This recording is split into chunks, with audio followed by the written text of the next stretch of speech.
మామిడికాయ పచ్చడి. కొంచెం మెంతులు వేసుకోవాలి, 4 గింజలు, కొంచెం ఆవాలు, కొంచెం జీలకర్ర,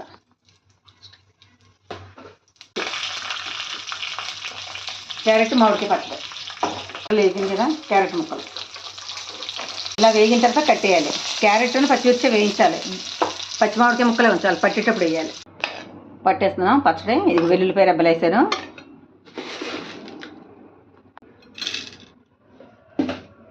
ఒకసారి పట్టినవి, ఎందుకంటే పోపు దినుసులు నలగవని.